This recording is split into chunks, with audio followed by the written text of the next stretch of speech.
I'm Lana. And I'm Sherri. And this is Real Estate Tips with SNL.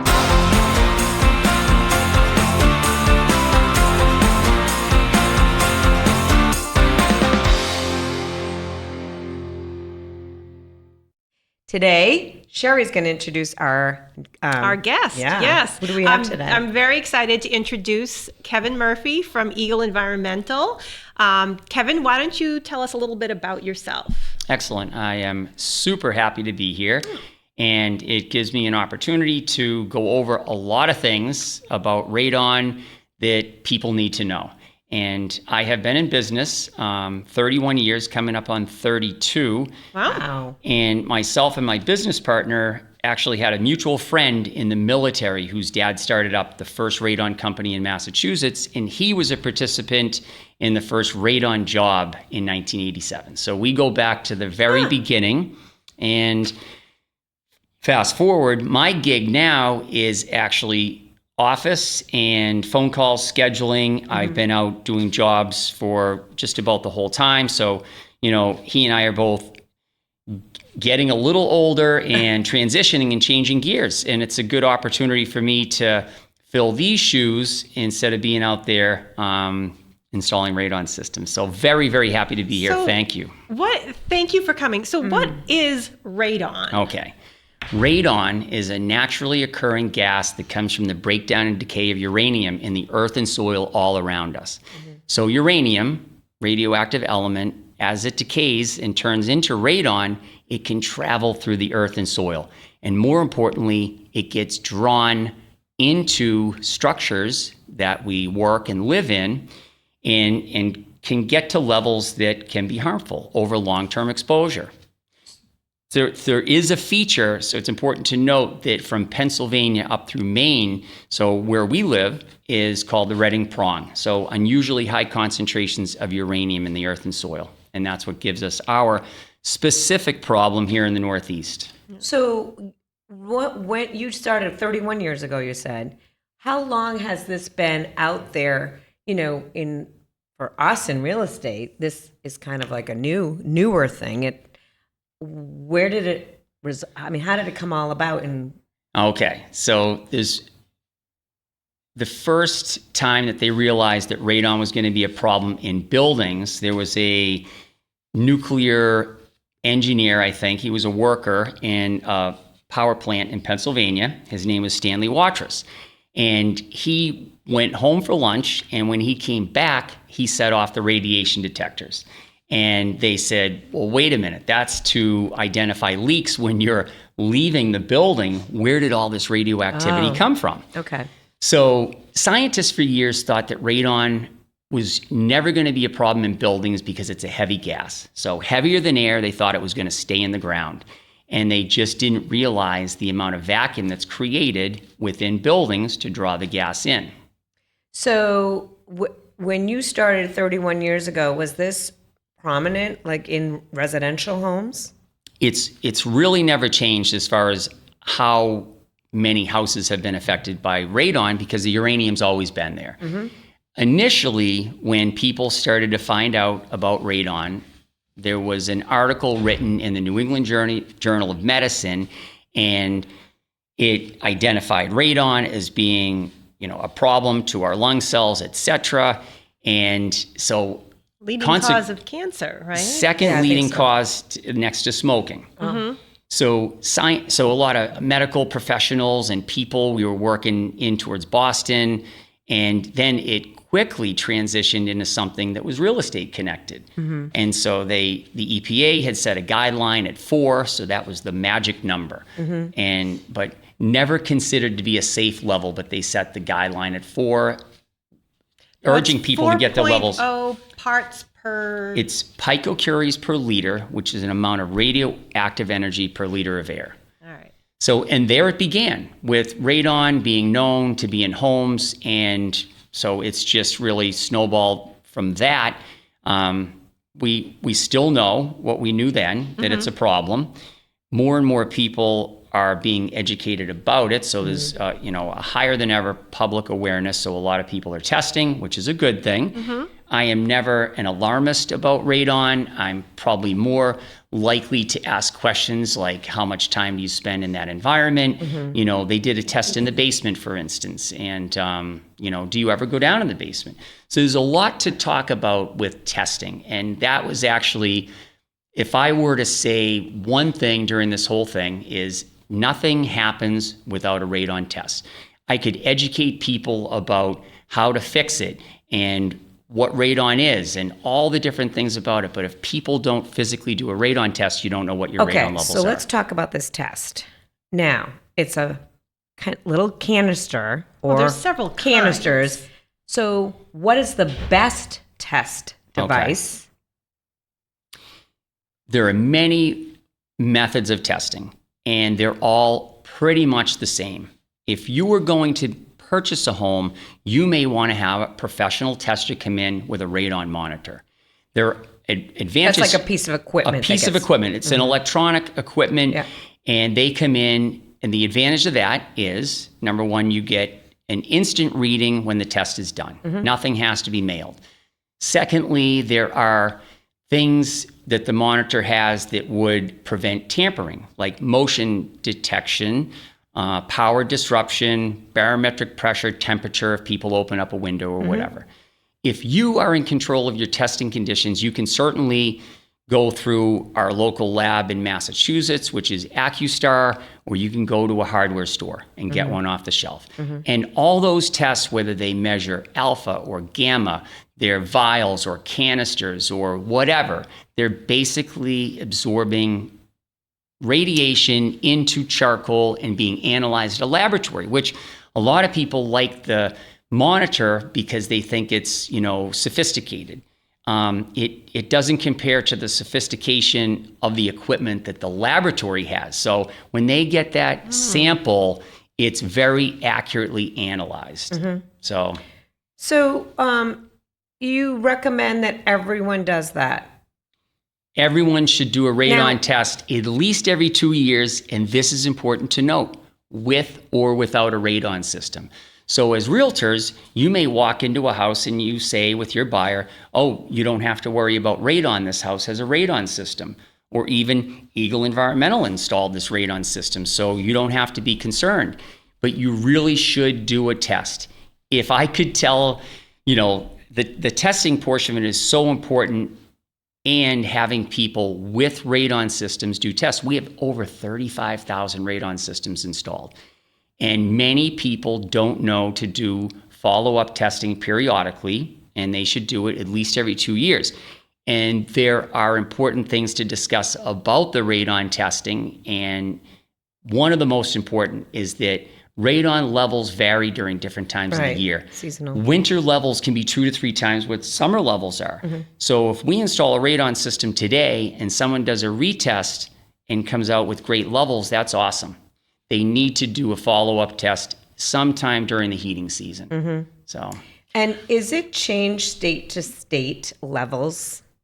It really hasn't. The EPA guideline has always been 4. Try to get your levels down to below 2. And realtors often thought that the radon guideline was going to increase. And when the World Health Organization came out with their recommendation at 2.7, everybody kind of fell off their chairs and said, well, wait a minute, 4 has always been safe, but it's never been a safe level. So radon has no lineal threshold. 3 is better than 4, 2 is better than 3, and 1 is better than 2. There's no such thing as 0. You have 0.4 picocuries per liter outside in the air that you breathe. But the goal is to get the levels down as low as possible. Okay. So I want to back this up a little bit for those that are watching and don't quite understand it the way we do. For starters, you mentioned that we have high concentrations of it here. We're also in an area where let's dig a hole in the ground and build a house. So where a lot of the country is building houses on slabs. So we have sort of opened ourselves up for that. When we test, generally happening in real estate, it was something that was part of a home inspection. I think a lot of people have been waiving home inspections more recently, and I try to tell them not to worry so much about the radon test because you can test afterwards and put in a system. They're not outrageously expensive. And newer homes are actually being built with a radon passive pipe, which, might simplify, it might not, the process depending on where the system is being installed. But for somebody who is buying a home, test for radon, and there's a solution. And that's really where you're coming in, because you're the solution maker. That's absolutely correct. And I get calls every day about people that are anxious about buying a home because the radon levels are high. And to your point, radon is fixable if they, if they feel confident in the whole real estate transaction and the purchase of that home. A house with radon is no reason not to buy that property. It absolutely can be fixed. One thing that you said about homes here where we dig a hole in the ground, absolutely correct. Although slab on grade homes have an opportunity to have radon also. True. Anything that is in contact with soil or over soil, so that would include a crawl space if it were an enclosed crawl space. So an enclosed crawl space, slab on grade, and anything of that nature would still have the possibility of having radon in that living environment. What about granite countertops? Okay. So it came out for a while. Everybody knew that granite had the potential to have uranium, and they were concerned about that. So people started being, worried about granite. It would take an incredibly large amount of uranium in a granite countertop to equal enough to be concerned about in the air. So you would have to place a bowl upside down on a countertop over that source of uranium and put a test in there to determine, if there were radon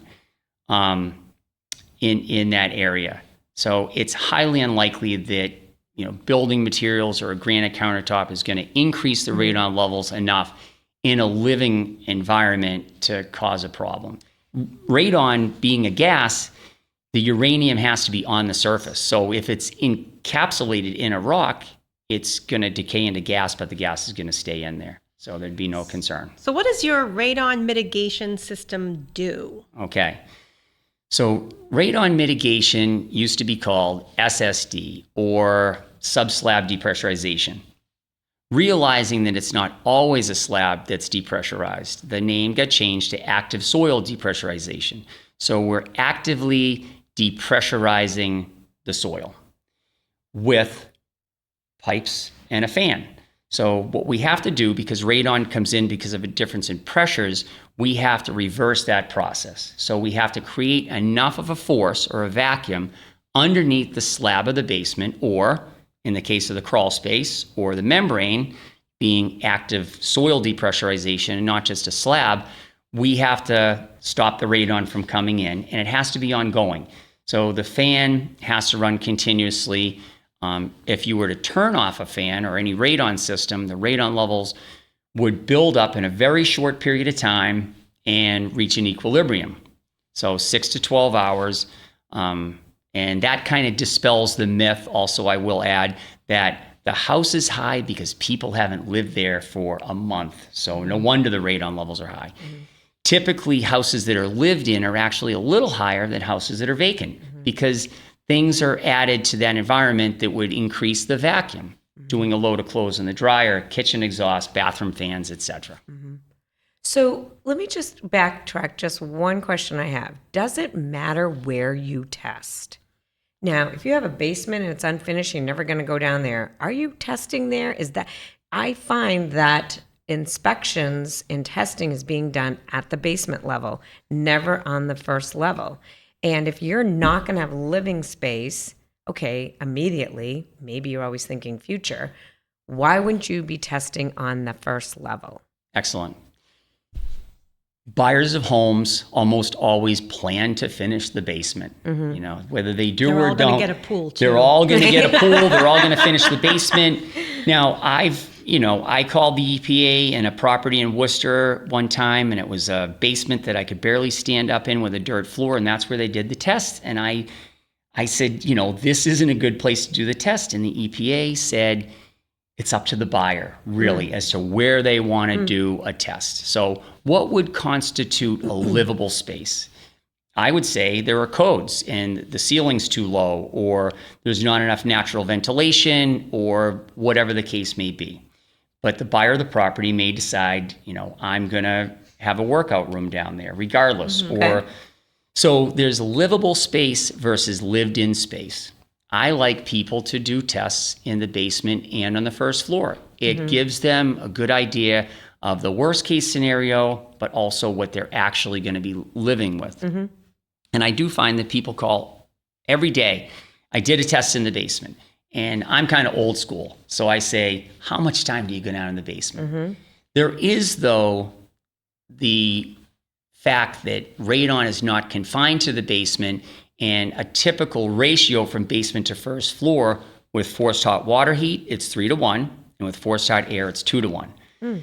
So if someone calls and they say my levels are 12 in the basement, and I say, how much time do you spend in the basement? It really isn't completely a basement issue at that point. I know that if they have forced hot water heat, even with 12, they're still going to have 4 on the first floor. And it's the summertime. So there's a lot of things. I like to bring people through the whole process anyway, just so they'll be fully aware of all the information they need to really make a proper decision. Have you ever had a house that you could not put a system in? Not a house that we have not been able to put a system in. There's complications with installations, certainly a lot of finished space in the basement, which may make it more challenging to run pipes. There may be houses in historic districts that may not allow anything to be put on the exterior, and now we have to find a route to get up through the interior. So radon system fans have to be located in one of 2 locations, either outside the living area or above it in the attic space. And that's to ensure that all the piping that's within the structure is under a vacuum. We can't have the risk of pushing high concentrations of radon out into the living environment if there were ever a leak in the pipe on the positive pressure side. Got it. So we really haven't had a place that we could not install a radon system. If the radon levels are low enough, you can install a system called heat recovery ventilation.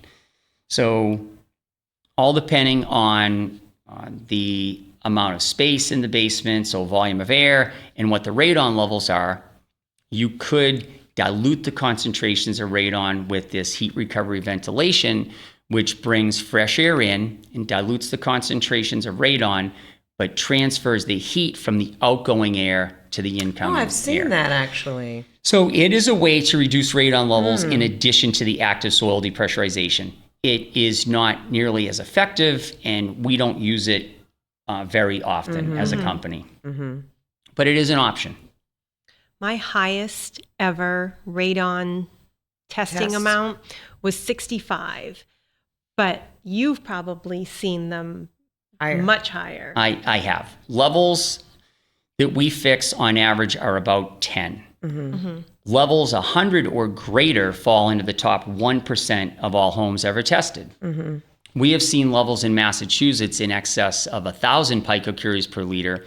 And even in those homes, which were the highest recorded in the state, we have reduced those levels to well below 2, actually. Wow. So What are they sitting on they're sitting on a gold lot mine? of uranium. That's right. The people glow as they leave their house my every day. goodness. All I could think of when you were telling the story was Back to the Future. I'm going to get my uranium. I'm gonna... The and flux I capacitor. so wanted to just picture the whole thing. So let's just repeat a couple things because I want to make sure I understand as well as anyone listening. It's always great to test. Test where you think the livable space you're going to spend your time in.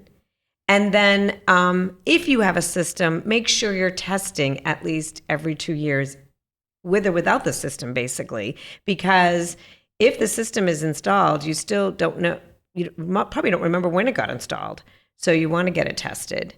And then what happens if you test it and then it's really, really high? You guys come back? We do. We give what I think is probably the best guarantee in the business, and it's a guarantee that's good for the life of the structure and automatically transfers to any new owners of the property. Early on, when we started up our business, we thought that if you properly designed a system and installed it, there's really no reason that those levels should ever be above what was contracted. And we're very concerned about people's radon levels. So we have certainly gone back to not many homes, but enough well after the fact if people do a test. That's the biggest thing about this post-mitigation retesting and knowing that winter levels are higher. So if you don't do a test during the colder months of the year, you still will likely have an annual exposure of low. And that's basically what all the risk assessments are based on. So I still feel okay that, we installed this system and they tested out high in the winter, maybe it's 4.5, but their annual exposure was probably okay. But it really is important to do that initial follow-up test and testing periodically. So all the things that you just touched upon as a recap were absolutely correct. Great. So what towns do you service, or how far out do you go? We cover the entire state of Massachusetts, and so we always have wanted to go wherever we needed to go to get the job and to reduce people's radon. And how long does it take for the installation if someone needed to get that done? Okay, most installations take about a day. Okay. And I say about a day. They usually no longer than a day. If a job is bigger, we'd probably send 2 people out to do the installation, so it would be completed in a day. But most jobs just take about a day. Usually you can get an estimate done within about a week, and we're usually scheduled out about 2 to 3 weeks. So it's a pretty quick turnaround time on getting the job done. Nice. Yep. I'm a customer. So he came. Thank you very much. Well, thank you. And put in the system, very efficient. It was hardly intrusive at all. I mean, obviously they have to come into the house but most of the work was on the outside. And you had to get out of your pajamas? And I did have to get out of my pajamas, yes. but it was great. Very efficient. Nice. Glad to hear that. You're very welcome. Anything else you think you can add to this that we might not have touched on before we wrap up? We went through a quick everything. I think that testing is most important. Obviously, that's where it all starts. Retesting at least every 2 years. One common, misconception or mistake that people make, radon system has a gauge called a manometer. And I speak about manometers and talk about manometers to customers on the phone several times daily. Is it that funky little thing? It's a funky little clear plastic U-shaped tube with an oil-based liquid. Sometimes blue, sometimes pink. Most of the time it's blue. Years ago, it used to be red. So that gauge measures vacuum. A lot of people think that it's their radon monitor, yes, that it measures radon. So that's one good thing to put out to people, that a manometer measures vacuum and not radon. That's the device that people should look at periodically to let them know that their fan is working, and more importantly, when their fan stops. Fans run a long time. And so that's why looking at this, on a daily basis, that would grow old and you'd think, that's not necessary. Some radon fans, average life for a radon fan is probably 10 to 12 years. Okay. Many fans last longer than 15, and some that we've installed have actually gone as long as 25 years. Okay. So radon fans last a long time. So checking that manometer, knowing that it measures vacuum and not radon, is probably one thing that I would be remiss if I didn't get that out to people in this opportunity. Good. Yeah. Good. Well, Very this was helpful. great. Yeah. I was just trying to think, do we pick your brain some more while you're here? But that was a lot of information. It was a lot. And, hopefully people will think to test, even if it's after they bought the house. And even if it's after they've lived in it for a couple of years or so, still consider having a test. I feel like it's just like testing for water. I know we mentioned this before we started rolling. You're not doing the radon in water. This is strictly radon in air. In air, yes, yeah. And you're also not doing the testing. And we don't do the testing. I get calls for testing all the time, and I welcome them. And I think one thing to add to what you just said is that if people have questions, don't hesitate to call. I don't care if we come out and look at the job. I'm more passionate about radon than ever at this time in my life, and I'm happy to educate people, answer questions. I get calls all the time from people that it's not even our system, and they didn't know it wasn't our system. I directed them down to the basement, and they found someone else's name on there, but I still wanted to take the opportunity to let them know that they needed a test and seasonal fluctuations, other important things about their that's system, great. perhaps. So What is your web address? it is radonremover.com. I didn't come prepared with this information. that's I don't good. use it. So Eagle Environmental, if you go online, you'll find a route to our website, and we have all kinds of great things on there for people to find out about radon testing, radon systems, and 1-800-69-RADON gets you to me, and I'd be happy to answer any questions you have that's great. anytime. That's great. Well, thank you. Kevin, this was great. I really, really appreciate that. I think this is information. We talk about radon. Sometimes I have buyers that are coming through a house for the first time, or even during a home inspection where the inspector asks, do you want to do a radon test? And they don't know what it is. And the understanding that it exists everywhere. It does not mean just in this house. And I know sometimes we say if there's a radon, and I'm sorry, I just thought of something that I want to include here. It's a good point you're going to bring up. If I see a system in a neighborhood, then if the neighbor's got one, you probably are going to need one too. But that's not the case. It's not the case. So really quickly, uranium in the earth and soil can only travel around 10 feet by the vacuum that's created within the house. So the source of uranium that's causing a problem in your house is different than the source that's across the street or next door. And 1 out of 3 to 1 out of 4 houses in Massachusetts have levels above the EPA guideline of 4. So I always tell people, chances are you don't have a radon problem. So just because one house has a problem doesn't mean the house next door will or will not have a problem. So that's why, again, back to it's important for everybody to do a radon test. Right. I imagine some people might even want to install a system regardless of whether or not they have a problem, thinking of future possibilities. Many people call us and just want a radon system. I do tell them I think it's a good idea to do a radon test. That way we at least get a baseline. Yeah. And another reason that it's important to do that test, and we already really mentioned this, but because it varies so much from house to house, if somebody, back in the day, that radon, it's just, just one of those things, you may feel that way about 4, 5, 10 picocuries per liter, but if you've got that 1% of all homes ever tested and the levels are 100 or greater, you may not want to live in that house for the next 10 to 20 years. So, Yeah.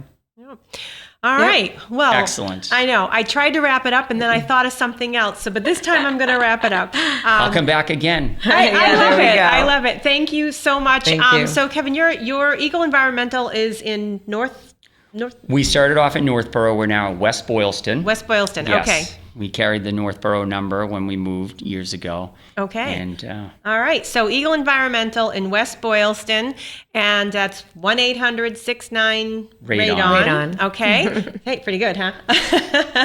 And if you're looking for Lana and I, you can find us at Coldwell Banker in Leominster. Please like, subscribe. Let us know if there's any content that you would like for us to offer up in the future. Thanks for tuning in. Thanks so much. All right. And Thanks for coming. All right. That's it.